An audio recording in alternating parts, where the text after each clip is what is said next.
Three, you still want to fuck with me? One more.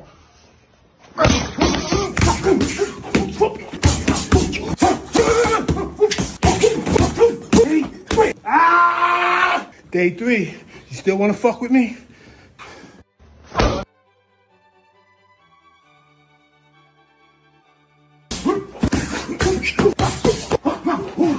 One, two, three, four.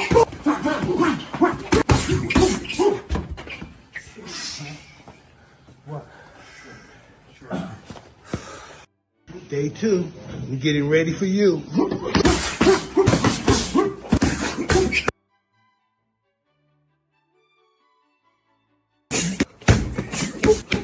It's day one, the fun just begun.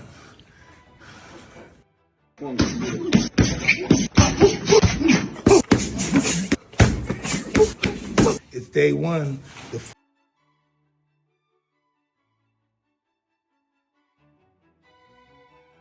euphoric feelings. I don't have that euphoric, ordained God type of energy. This stuff is not helping me. And you take a bunch of supplements. How do they affect how you work out? Total enhancement for me.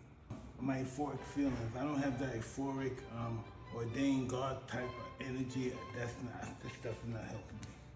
And you take a bunch of supplements. Come on, sign the contract. Sign the contract, big boy. Come on, sign the contract. How do they affect how you work? Fun just begun.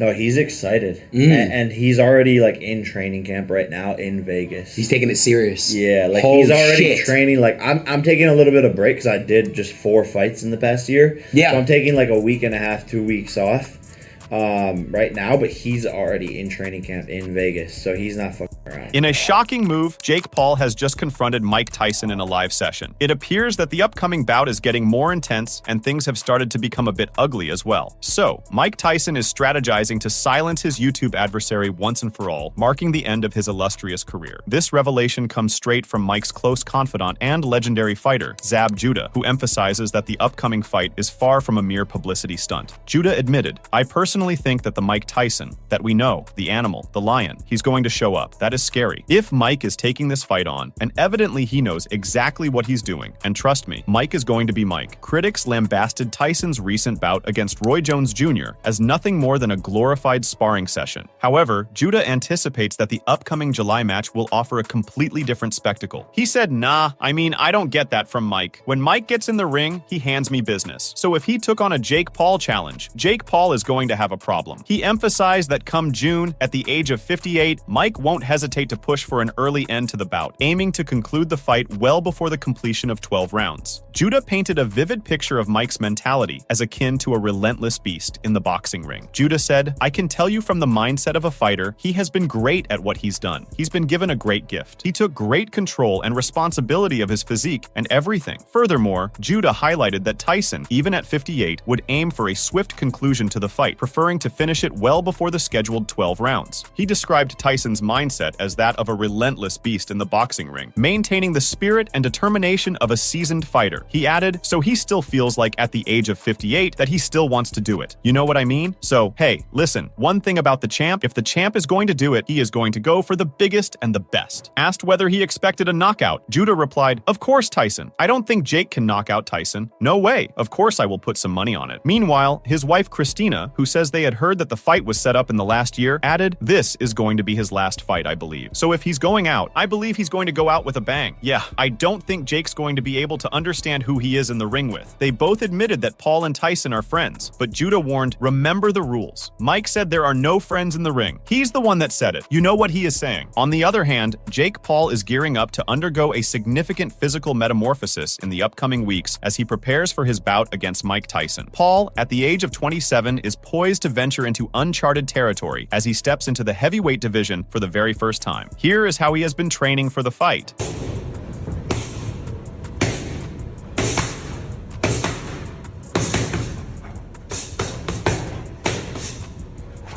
August, I'm back, baby.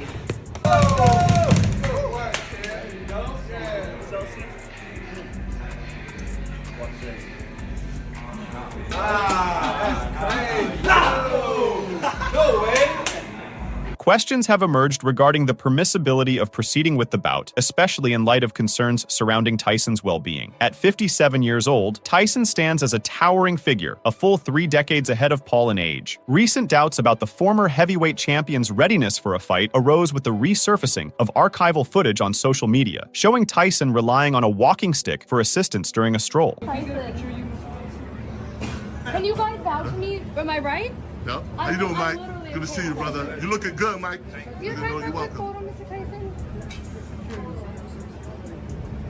However, amidst the fervor, there's a lively discourse among the principal figures regarding the genesis of this highly anticipated matchup. Paul's sibling Logan asserted that he was the initial contender, offered the opportunity to spar against Tyson, a claim that Jake vehemently contests. Jake disclosed that Tyson wasn't his initial preference, citing insufficient financial incentive to sway his first choice. Tommy Fury. Speaking on his podcast, Logan spoke to fellow YouTuber turned boxer KSI and said, "I said no to fighting Mike Tyson. I was offered offered it, but not on Netflix and not for a big-ass bag." He described the offer as more of a genuine match suggestion, rather than a large-scale entertainment event. For both Mike and Jake, the bag. Like, at what point, you can't, I don't know if you can say no. I said no to fighting Mike Tyson. I'd say no. I was offered it. You actually offered it? Yeah, I was offered it, but not on Netflix. And not for a big ass bag.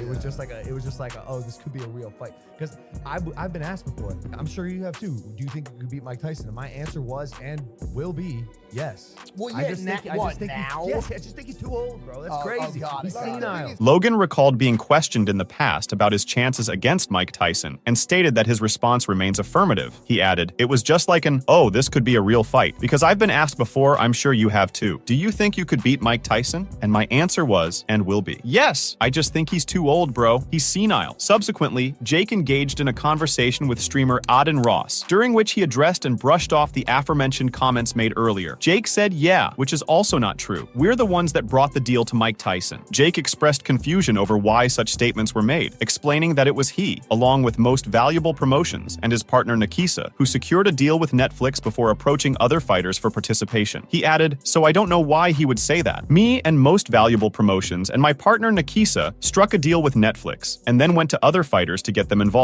Revealing which person he had initially wanted to fight, Jake said, "It started with Tommy Fury. He wanted more money and there wasn't more money. Then we went to Mike Tyson and after like months of talking, got him to be down to fight. And so Mike Tyson wasn't offering people deals. So I don't know what he's talking about." Afterward, they approached Mike Tyson and after months of discussions, they were able to convince him to agree to the fight. Jake clarified that it was not Tyson who was offering deals to others, countering the claims made by Logan.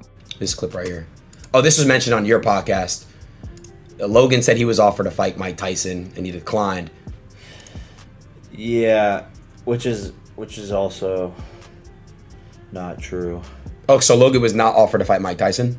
No. Oh, Because we're the ones that brought the deal to Mike Tyson. gotcha. So I don't know why he would say that. Like, me and Most Valuable Promotions and my partner Nikisa struck a deal with Netflix and then went to other fighters to try to get them involved. On the other hand, Jake Paul's associate retaliated against boxing promoter Eddie Hearn's critique of the impending Mike Tyson match, branding him a hypocrite. Despite the significant 30-year age disparity, Paul and Tyson are slated to engage in combat on July 20th in Texas. Hearn had expressed doubts regarding Tyson's comeback to boxing. He said, "I guess if you criticize it, you're a hater, aren't you? So I'm probably not the best person to ask, because I love the sport of boxing. I find it incredibly sad, but it's a big event. You can't deny that." He remarked on Tyson's age, estimating it to be around 58 or 60, and while recognizing him as one of the greatest boxers ever, Hearn confessed that as a passionate fan of boxing, it pains him to witness Tyson's situation. Hearn added, "But is he 60 yet? Mike Tyson? 58? Something like that. One of the greatest fighters that ever lived. But I'm one of a small percent of absolute mad boxing lovers that it actually breaks my heart to see that." Nevertheless, Paul's Most Valuable Promotions co-founder, Nikisa Badarian, promptly countered his remarks. Badarian Bedarian swiftly criticized Eddie Hearn's recent enthusiasm for a potential Manny Pacquiao versus Conor Benn match, highlighting concerns about Pacquiao's age and Benn's recent involvement in drug test controversies. Additionally, Bedarian pointed out that Benn's current legal issues have resulted in him being without a British Boxing Board of Control license. Bedarian said, "It's incredibly ironic and, as usual, hypocritical of Eddie Hearn to talk negatively about another event." Bedarian criticized Eddie Hearn's comments on another event as both ironic and hypocritical. Bedarian added, Eddie was standing between Manny Pacquiao, a very small-statured 45-year-old man, and his next opponent, a 27-year-old matchroom fighter who has had issues getting licensed in the UK to box again. It's incredibly sad.